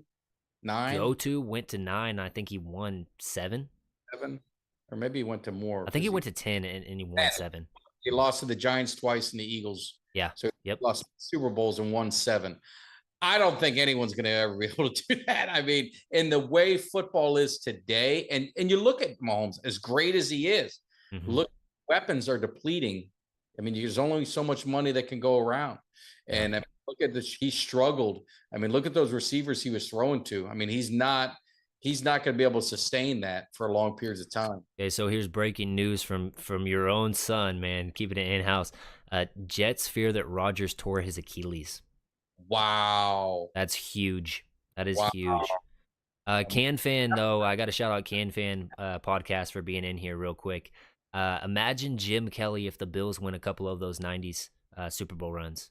Oh, absolutely. And Jim Kelly from the U, so I got to show him some love. But you think about if they didn't lose that game against the Giants, how many would they have won? I mean, you gotta remember, like when they played Dallas that year, they were super. If they had more swagger, maybe they go in and they beat Dallas. Maybe they get one of those and Dallas doesn't win. I don't know. I don't think it will happen, but I'm just being nice to Jim Kelly. But he went to 4 straight Super Bowls. I don't know any. I don't know that. I don't think could ever happen again. Now he lost all 4, so it sucks. But he's another one. I mean, he's definitely another one. But going back to Mahomes, I just can't see anyone passing Brady. I just don't think in the day and age of this football that a quarterback can get to that many Super Bowls. and really he was a couple fluke plays from having 9. Yeah. Yeah, for me, it's kind of like the LeBron versus MJ debate. For me, it's kind of like MJ is the greatest of all time, but I think that LeBron's the most skilled all time. And I kind of feel the same about that debate. Brady's going to be the greatest of all time. You can't dethrone him. And then Aaron Rodgers is up there for most talented. Mahomes, surely. And we'll probably see another guy, up in the next few years. It's going to be to that level. Um, with that being said, I do want to touch a little bit about the Aaron Rodgers news. I mean, that's huge. That changes the whole trajectory for. Make sure my son ain't talking no BS. He better be right. Is that legit? Yeah, let me go ahead and search this up real quick just to make sure. I believe him. I believe him. I just got a message. Oh, that was from something else. I was trying to say he's probably, if that's the case, that is absolutely devastating for the Jets. All right. That would put a real damper on next week, but more importantly, it would Man, that's one of the reasons why I picked the Jets game, man. I really wanted to watch Aaron Rodgers live. No, that was a game that was I had friends who live in New York and they wanted to go to the game, and I said no. I said I've never seen Aaron Rodgers play. I said I'm going to that one. So Man, here's the untimely 9/11 joke. Second biggest thing to go down in New York on 9/11, Aaron Rodgers. I'm not touching that. Oh man, you gotta love the 9/11 jokes on 9/11. So many years, but man, I don't know if it's confirmed quite yet. He's 100% not playing next week, is what CanFan says. Man, man, that puts a damper on my little Jets. I guess we can have a little bit more fun in the tailgate department and all that stuff now, but not having to worry about facing the boogeyman. But the funny thing is on my thing, I told them that they're carting them out, going to the hospital. Yeah, it's a problem because they got a boot around. I know I'm behind you, but they got a boot on him, and he's walking out with. Yeah, I would bet you it's serious. I joked in my promo at the end that Rodgers may want to think about not playing this one because I'm worried about his safety, and yeah, maybe now he gets injured here. Yeah, they will need to do an MRI. I don't think that the stadium has one in house. Yeah, obviously not. But the X-ray came back negative for the ankle, so that's good. You'll still have a blast. Oh yeah. I mean, the game's gonna be fun regardless. I'm gonna have a great time hanging out with Mike and Kelly and everybody else that I'm supposed to meet. Is gonna be a great time. But interesting, and I guess your son here is saying, yeah, there's no way he plays next week. I will be shocked. Wow. Well, you know what? You play who's in front of you. They better not take them lightly. They better still continue to go after him. Zach. Who's it? Zach? Is it Zach Wilson? Am I saying it right? Yep, Zach Wilson. Yeah, Zach Wilson. I mean, he's got something to prove. He was upset. He was right. He was a top 5 quarterback, and he got replaced by Rodgers. And so you can't. I just think back to some of them games, that we played the backup and we ended up getting embarrassed. And they just don't take them lightly, man. And I don't think the team's makeup of the Cowboys, the way they are, they're not going to take anything for granted. They're not going to take any team lightly. They're going to go in there prepared to do some damage, and we'll see what happens. Yeah, man. I will say one thing that Wilson was not good about last year whenever he played was that mental clock, when to get the ball out. And against this offensive line, and Chat kind of brought this up as well, or defensive line, sorry. And then their offensive line not being very good either. It could be a recipe for disaster. Obviously, they have a solid defense. They have other role players and stuff, but it's just not going to be the same without Aaron Rodgers. And it's sad to see him go down if that's the case, that he's out for however many weeks or whatever it is. If it's Achilles, he's out for the season. Yeah, it would be. Yeah. Well, and Zach better be careful because he might be with him if you don't get rid of that football. Yeah. I mean, I'm saying he can get hurt. I mean, this defense, I'm just telling that defensive line. I've never seen a defensive line as ferocious, hitting a quarterback that many times in this what we'll call the modern era of football. I haven't seen it. Yeah. And I mean, you can just kind of tell from how the Jets are playing right now. A lot of screen plays, a lot of quick hitting plays. They don't trust that offensive line. Man, if the Cowboys jump out to an early lead where they're forced to pass again, that plays straight into our strengths for as our defense, and Wilson's he's been known to be a risk taker. Doesn't want to throw it out of bounds or take the smart play, and he kind of forces stuff in there. It could be another week of a bunch of turnovers and a bunch of sacks. Yeah. Well, you know what? I hope that's the case. I hope we beat the hell out of them. I hope we get another shutout. That'd be Oh my goodness. nice to have an AT&T get the season going, get that home opener going with a nice beatdown. And you make no apologies if he doesn't play against us and he plays against Philly later in the year. If he's back, then I don't want to hear no crap.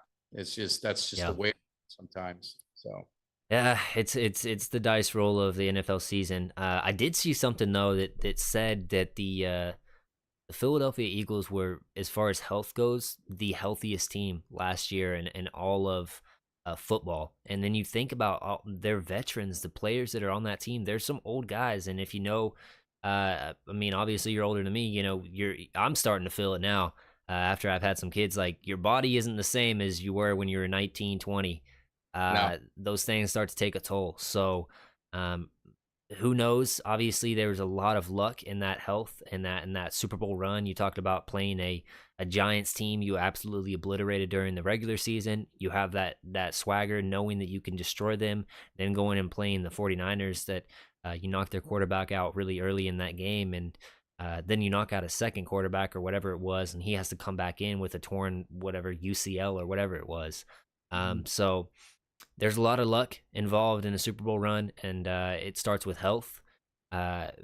We might be the benefactor of having to play the Jets week 2 without Aaron Rodgers, but ultimately that's football.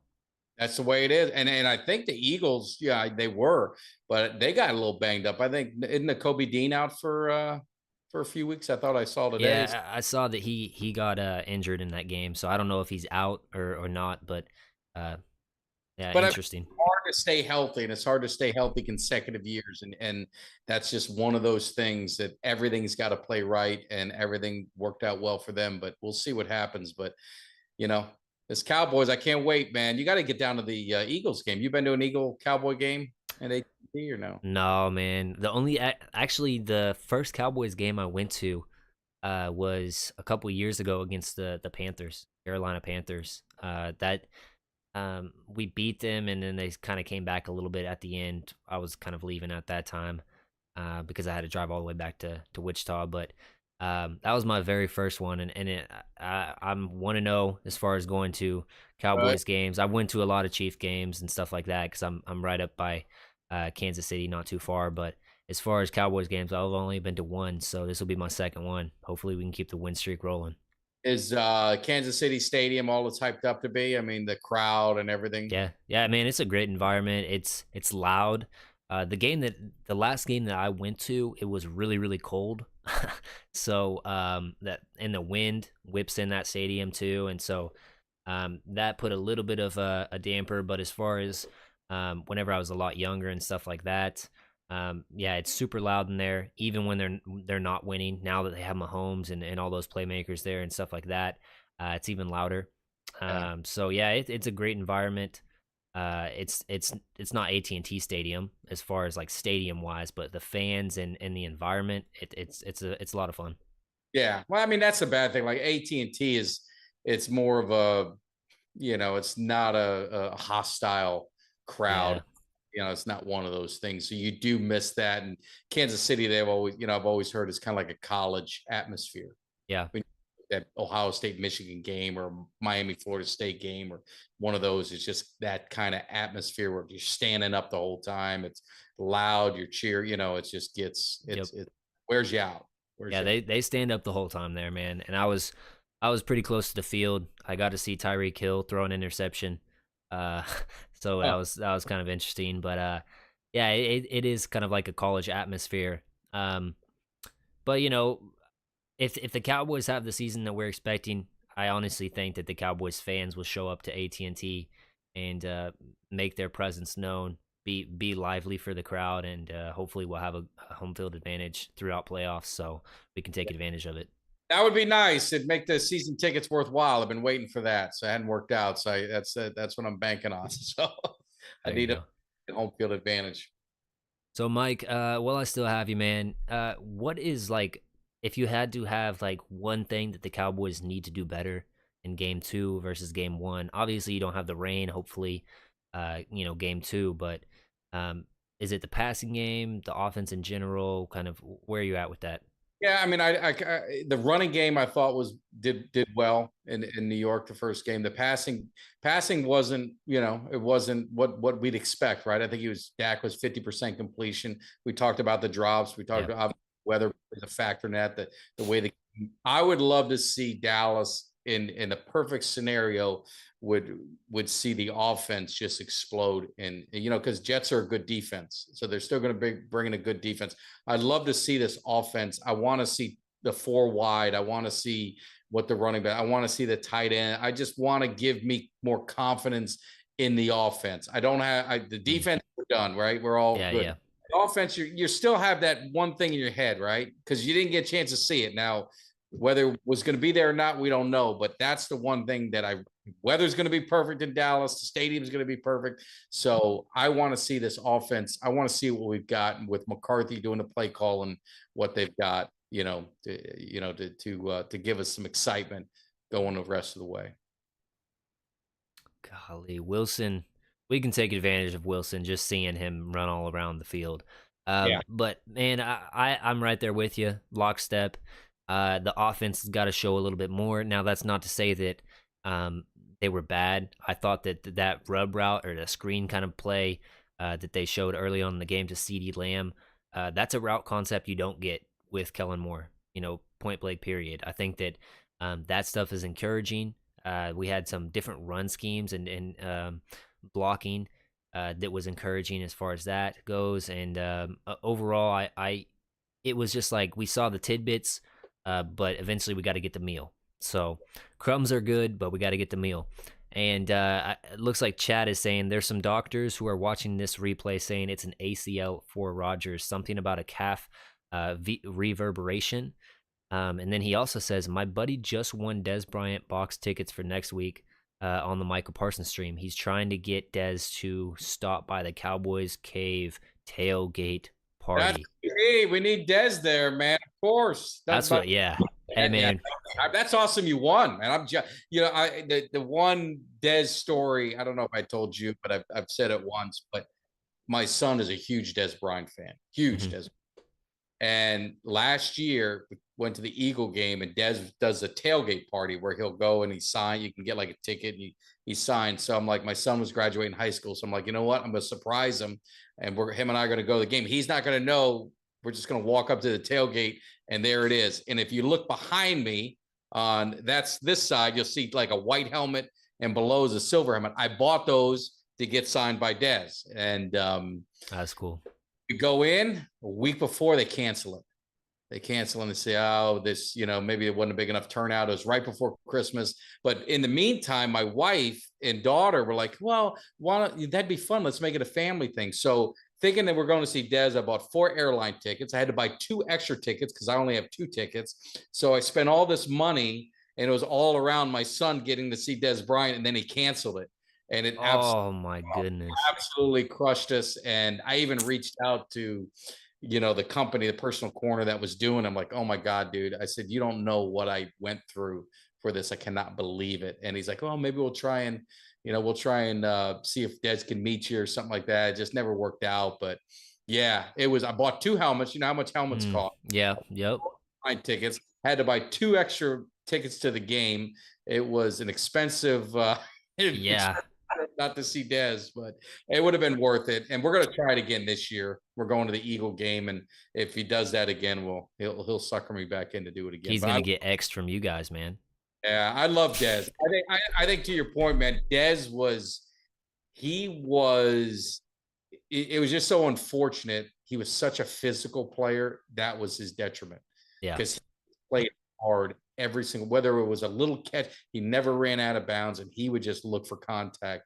And unfortunately, it just wore his body down, and the mind was there and everything was there. Just the body didn't do it. But he would have, if he stayed healthy, he could have went there. And I'm a Michael Irvin guy, but I just think Dez could have been, he could have went down as the greatest all time. He just didn't have the years in. He was close to Michael Irvin as far as the competitive fire and competitive on the field. And that was the closest thing I've ever seen, to Mike. So, well, with Mike, I think if my memory serves me correct, he was injured the first couple years. He didn't get on the field as much, and then once he did, he kind of never looked back. So yeah. Well, he was drafted by Tom Landry. I mean, people think it was Jimmy Johnson. He played for Jimmy Johnson. Yeah. Tom Landry. They drafted him in '88, and then he got hurt, and then he got hurt again, and then he kind of, they thought he might be a bust, and then he just, finally got a quarterback. I mean, he had, no disrespect to Babe Laufenberg, but he had like Babe Laufenberg and other guys trying to throw him the ball. But yeah, it's he was the one guy that could beat Dion. Jerry Rice got Dion a couple of times, but Michael Irvin in college, you could see it. And when he was with the Cowboys and Irvin was with Atlanta and then San Francisco, he would beat Dion. He was the only guy that Aikman was not afraid to challenge Dion with when Michael Irvin was lining up opposite him. Yeah. So. Man, I just seen Mike as far as what he does as an analyst and hyping up Cowboys fans and stuff. Man, I love watching that stuff. And Dez, to his own right, one of my favorite kind of clips or sounds, inside sounds, whatever they call those things, was him trash talking Malcolm Jenkins before one of the games, man, and then just obliterating them that game, going for 3 touchdowns or whatever, man. But here I wanted to bring up this. Cowboys Ken fan also said, we saw Turpin touching the ball last night, which was huge in my opinion. What was your thoughts on that? Oh, I thought it was, I mean, we all talked about it last year, get him more involved, get him involved in the offense. And McCarthy used him in, strategic ways, had him at running back, had him, in receiver in the slot and doing different things. And he got a touchdown run out of it. So I'm excited to see that. I was excited to see Deuce Vaughn to kind of get out there, but again, it just never worked out until the end, but it was kind of there. But I would love to see Turpin and Deuce Vaughn out there together. You kind of see that and just, they have so many mismatches that they can create with the offensive weapons that they've got. And I'm telling you, I just think McCarthy is just, the media, he's the whipping boy to the media because he's the Cowboys coach. But, if he's an underrated play caller. He's been with a lot of really good offenses and a lot of really good teams that he's created. He's been in charge of their offense. So I think people are sleeping on him, and I'm excited to see what he ends up doing. Mike, I think that one thing that they underrate his play calling, but also as just a kind of a QB guru. You talk about the Hasselbacks, you talk about Aaron Rodgers, some other guys in there. Obviously, it's a long list as far as who he's kind of groomed to get to that that point to actually take starter reps and be pretty good in the NFL. So I'm curious to kind of hear your take on what you think he can work on with Trey Lance and where you see him kind of developing him, or do you think it was a good trade, kind of anything like that? Yeah, well, and I think the other thing you'll see is, go back to McCarthy, Matt Flynn, if you know that name. Yep. That was a backup that we played against Green Bay, and we thought we were going to slap Green Bay around, and he lit us up. Mike McCarthy worked with quarterbacks, but with Trey Lance, I think it's insurance. I think it's one of those pieces that the Cowboys aren't going to be able to draft a quarterback that high, with the way that we are. So it was a low risk, trade. I think when Dak wins the Super Bowl, I think they're just going to move on and they'll trade him or they'll do something. They're not going to pick up his 5th-year option. So they've got till next year to figure it out with him and then decide what they're going to do and see if he'd stay as a backup or he's going to want to start somewhere. But he hasn't played a lot of football. Hurt the last couple of years. COVID, he didn't play. They were talking about his snaps. There's some kids who play out of high school that has more snaps than him by the time they get out of high school than he has right now. So it's, I don't know. It's going to be, he's got some talent, but I just don't see him being a long-term answer for the Cowboys. I think the long-term answer is number 4.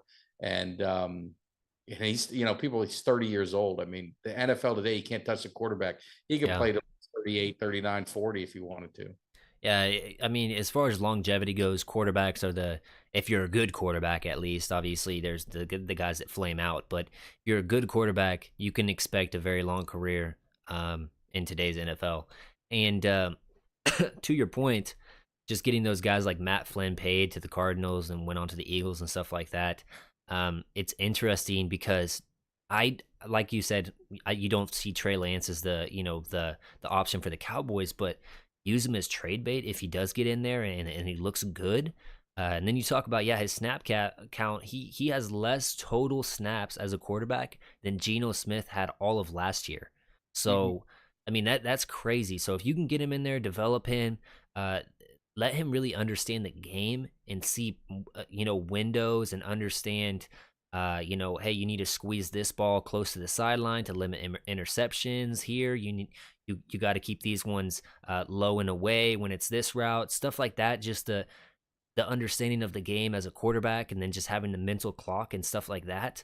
Man, he could be one of those players that you spent a 4th-round pick on, but it's an investment for later, and you could possibly harness the 1st round or multiple picks back if you see that investment continue to develop, basically.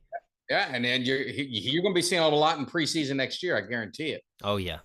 That'll be his opportunity to showcase himself.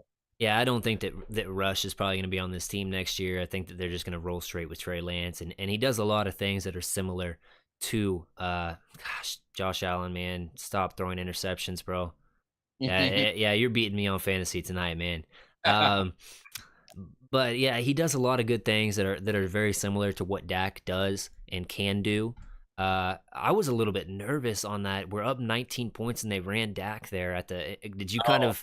Yes, held my breath. Yes, man. I was like, oh my gosh, yeah, we don't need this yet until playoffs come. Then it's okay. But yeah, I don't know. But yeah, Trey Lance.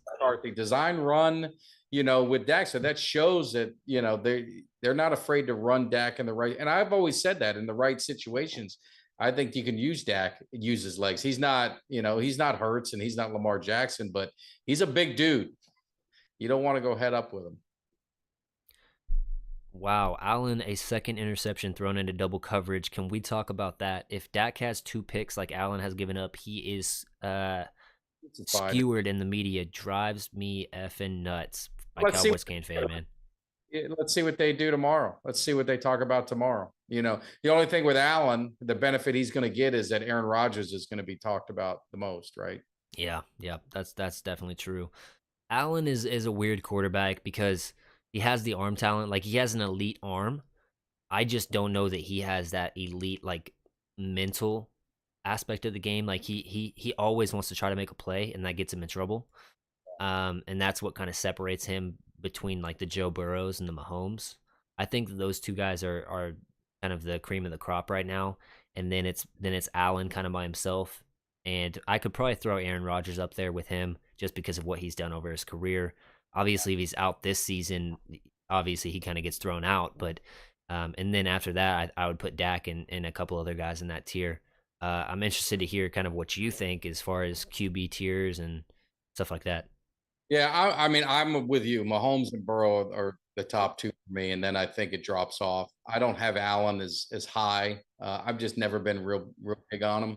I think Herbert obviously has some talent, but he hasn't, he hadn't won in the playoffs. So yeah. I think after you get past those 2, from 3 to 10, you could just pick with your favorite, with your Trevor Lawrence. Yep. You got Herbert, you got, Dak, you could, obviously you got Jalen Hurts, you got to give him you got all those guys. I think they're all just very close, and it's just what's your flavor, what you like. I mean, Herbert's got that, he has all the measure, all the tools that you want, but get it done when it matters. You go back to that Jacksonville playoff game, and I mean, they blew a big lead, but yet still people put him over Dak for what? Yeah, I mean, the Chargers situation is interesting because Brandon Staley, I don't get the intrigue with him. He's a defensive-minded head coach, but the Chargers defense is terrible. I don't understand that. So if I was the owner of the Chargers, I would have already fired him.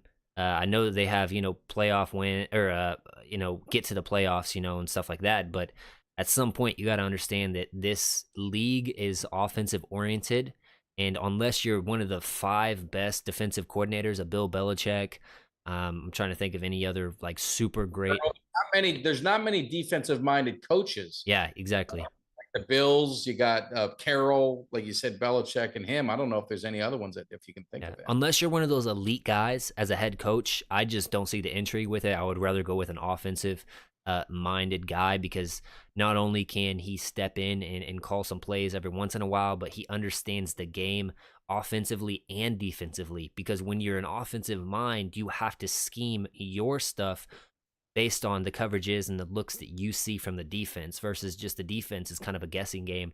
Oh, we're going to throw this coverage or this quarterback doesn't do well against this coverage, so we're going to be in this primary base, stuff like that. So it's a different understanding of the game. Not to say that defensive players or defensive coordinators don't know what they're doing, but I just personally, as an owner or somebody that made the decisions, would always go with a offensive minded guy at the head coach position. And it's proven right now in the NFL because that's what dominates it by a huge margin. And that's why you look at Quinn, and when he was in Atlanta, he had, obviously he had Shanahan as his OC. His defense wasn't like it was in Dallas when he was in Atlanta. Sometimes I think coordinators, especially defensive coordinators, they're their best when they're focused on the defense and they're not head coaches. That's just my opinion. Maybe that's what Quinn sees. And it's like, you know what? I'm getting paid like a head coach. I don't have to do all that stuff. I could focus on the defense and I'm going to be loved. I mean, he's going to be loved in Dallas. I mean, look at the defense.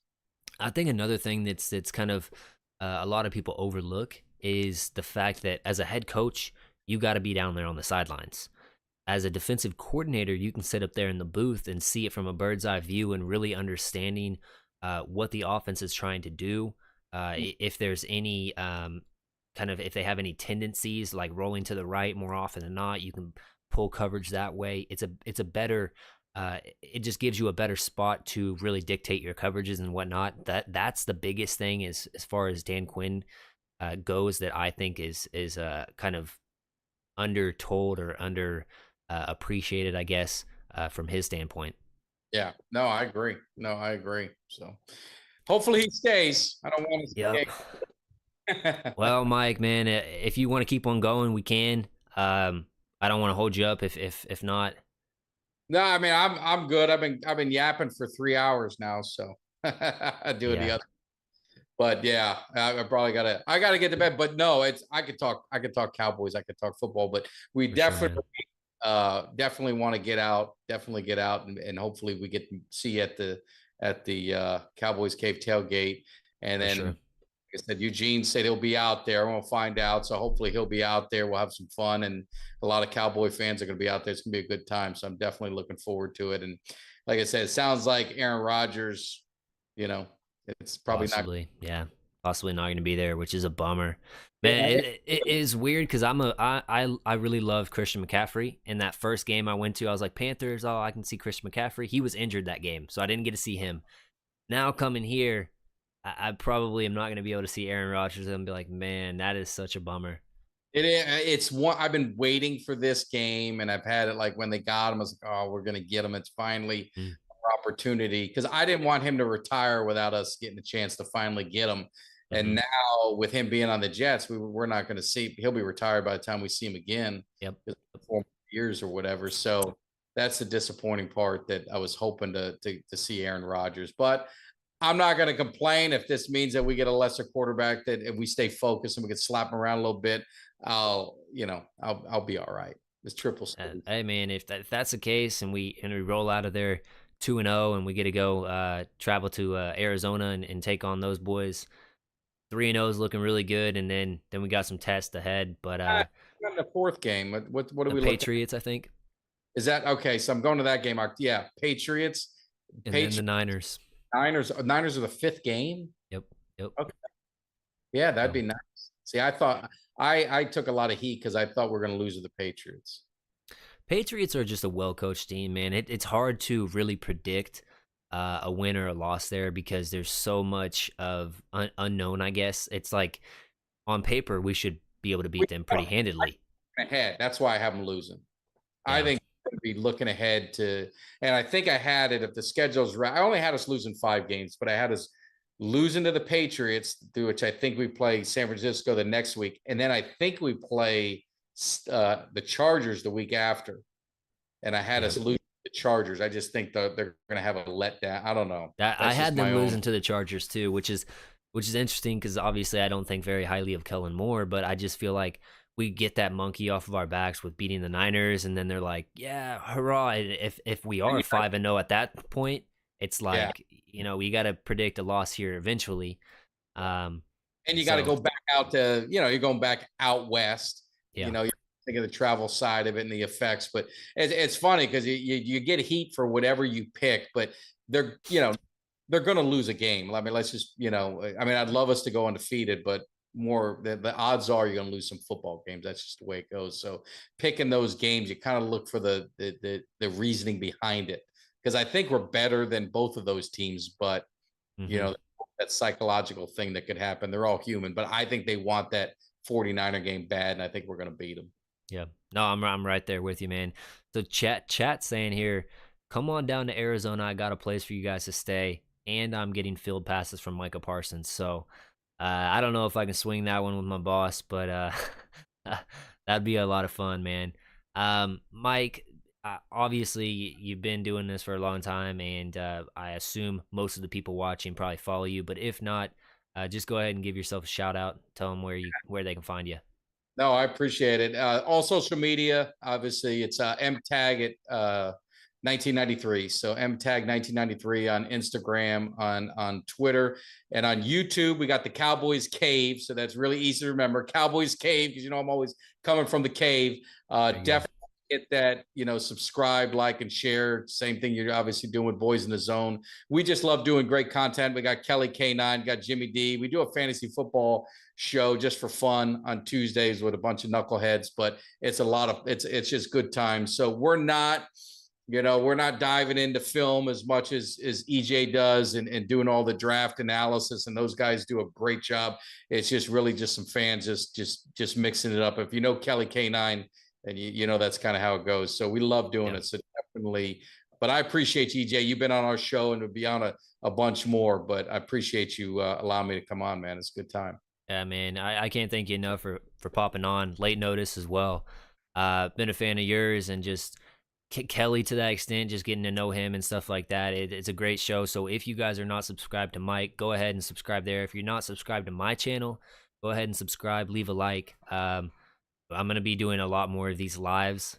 Seem like they're a lot more fun, a little bit easier to talk with another person as well, instead of just getting in front of a camera and trying to think off the top about anything interesting. But now that the season's kind of arrived here, we have more content and stuff to talk about. So it's always a pleasure, man. And I appreciate you getting on. All right, man. Take care. Have a good one. We'll see you at AT&T. Yep. We'll see you. All right. Peace, everybody. Yeah. Forget what you got, none of it matters until you don't work from the top. I'm talking non-stop squad. They've been down with me for years, and none of them asking for squad. Squad, five, out of the gutter, don't stutter, I'm taking my shots. Pop, block, out the noise, some others, my brothers and me, we going off. Bippity pop, talking that ish, I'ma empty my clip, my Google go pop. There goes another, I'm jumping for cover, then I'm taking off, we not getting caught. Tired of violence, but you pushing buttons, it's something that's ticking me off. Soft, say it again, gonna regret it, I'm talking beheaded, your body's gon' rot. If you do not know me, don't comment on my life. Don't comment on my daughter, don't comment on my wife. Me, I'm just a father, gotta hustle in the night. Ski mask with a 45 like MJ, take a flight. I gotta move it, I got to drive and I gotta use it. You gonna lose it, talking that trash in the back of a Buick.